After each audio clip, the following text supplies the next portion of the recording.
This is Ahmadu Bello University in Zaria, Kaduna State. The university is named after its founder, the late Sardauna of Sokoto, Alhaji Sir Ahmadu Bello, the first premier of northern Nigeria. The university houses 3 main campuses, and it's now populated with chipping beds instead of students. Before the prolonged strike by the Academic Staff Union of Universities, Asuu, here used to be bustling with students from one end of the campus to another. But this campus has now become a ghost of its former self.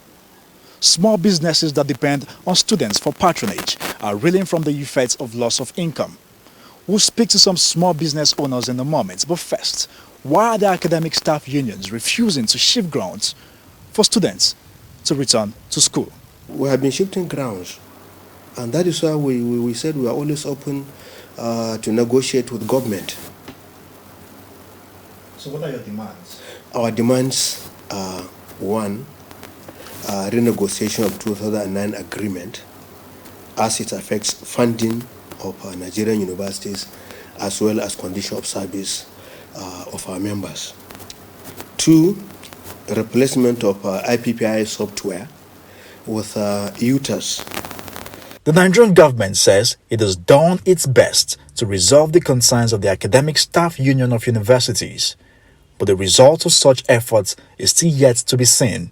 Professor Haruna Jibrin believes Nigerian public universities are experiencing infrastructure decay coupled with poor learning conditions. In ABU Zaria, there's a shortage of offices for lecturers, poorly equipped laboratories, overcrowded classrooms, and a deficit of facilities necessary for global rankings. We have a classroom that is built to accommodate, let's say, a maximum of 200 students. And you may end up having 500, 600 students struggling in that classroom. You may have a classroom that is built to accommodate maybe a maximum of 50 students. And you may find out that you have almost 300 students in a classroom. Some are even standing by the window listening to the lecturer. So maybe because of the size of the classroom, may not even have the advantage for students to even see what the lecturer is writing on the board. There are no public address systems to assist the students in communicating, you understand, or the lecturer communicating with the students. So the problems are enormous. They are shop owners. This is what the strike can cost us. Since we went on strike, February 14, of the truth, things have been difficult for us, most especially youth. Some of us, we just come to one away time so that we will not die of hunger. This government has put us into a serious problem. The government is not funny for us. So on my own side, the strike has a negative impact. This place is called Community Market in Ahmadu Bello University Zaria. There's normally a beehive of activities here. It's now empty of patrons, but with only frustrated sellers whiling away time. The say their living condition is now worse, as many of them are in serious debt. The issue of strike has actually affected business here because our customers are basically students, or majority of them are students, and without the student there is no way you can be able to make your normal sales as usual. So as you can see, even right now as you're asking me this question, you hardly see people around here. So this thing is affecting business as a whole in this environment. So we're actually suffering from the absence of students as long as business is concerned in this environment. The people that supply us goods, we cannot pay them.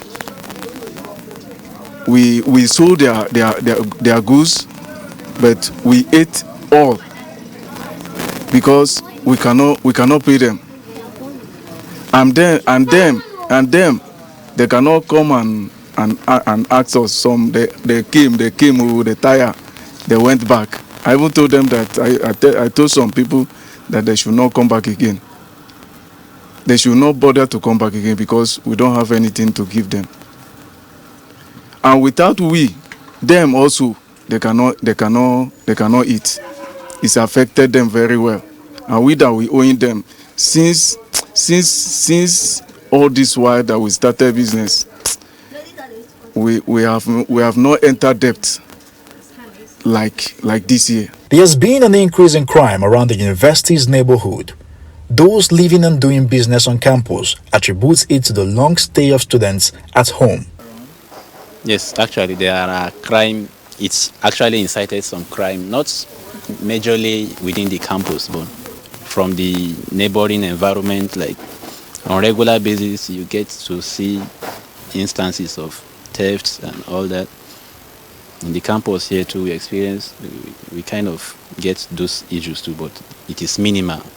Look, for the fact that we have security agents around, so it explains why it's not that rampant here. In 2013, the Nigerian government treats needs assessments report on the level of decay in public universities proposed a 1.3 trillion naira revitalization fund for public universities, but there has been little or no commitment from successive governments. They did not implement the NIMI BRICS committee. What they did actually was to go over there complaining that as far as the NIMI BRICS committee is concerned, it recommended, among others, for the payment for the increased salary of about 180% for professors and other university workers, that the government does not have that money.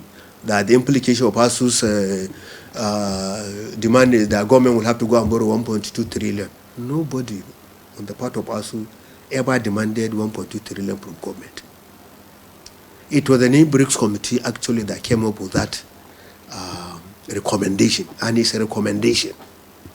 And the 1.2 trillion is not on once and for all basis. It's an amount distributed over a period of 5-6 years, which involve maybe 150 or 100 and maximum 200 billion naira per budget year to address the decay in Nigerian universities. So unfortunately, the refusal of government to do the needful, and so also their insistence that they don't have money to fund universities, while of course Nigerians can see very clearly they have money to fund other programs government feel they are more important than funding university education. That is why we are still, up to now, we are on strike. The Nigerian government has constituted another committee to look into the recommendations of Professor NIMI BRICS committee in charge of the 2009 agreement between the government and the university-based staff unions. Nigerians are getting tired of these unending committees being set up by the government. They just want schools to reopen. Funding of education in Nigeria is below the UNESCO's recommended benchmark. Most of the issues raised by university-based staff unions can be addressed if more priority is given to the sector. Nisi Gabriel, Arise News.